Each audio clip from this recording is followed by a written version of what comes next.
change this. It's up to us to drive that change. And lastly, I am also not just a general believer, but a believer in open source.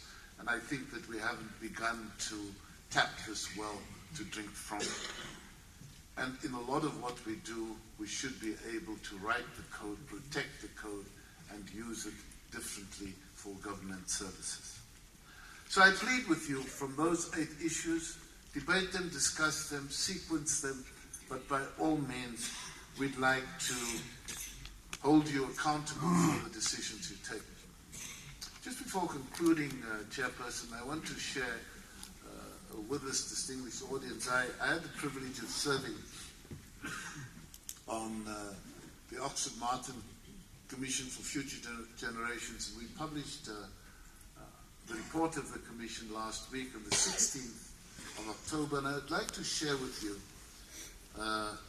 from the report. I quote, "New information technologies are reaching the world's poor much faster than food and toilets. A recent UN report suggested 6 billion people have access to mobile phones, while only 4.5 billion have access to working toilets. There are around 1 billion mobile phones in both China and India. Africa is home to twice as many mobile phones as the United States, and is the most advanced continent when it comes to mobile money. Developing countries accounted for 80% of new mobile subscriptions in 2011, with the number of internet users doubling over a 4-year period.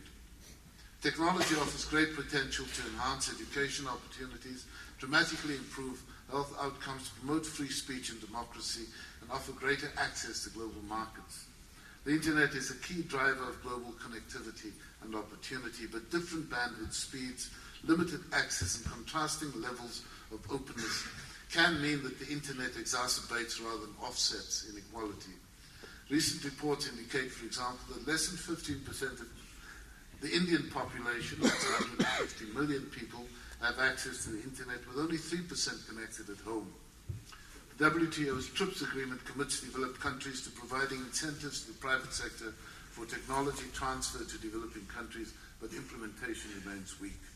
Once online, the inequalities persist. Data speeds in the Middle East, Africa, Latin America, and Asia will reach current North American speeds by 2017. In 2017, those regions will be home to internet speeds that are roughly 6 times slower than the networks in North America. We're saying it doesn't have to be like that. We have the capability to change if we know that we want to and can change.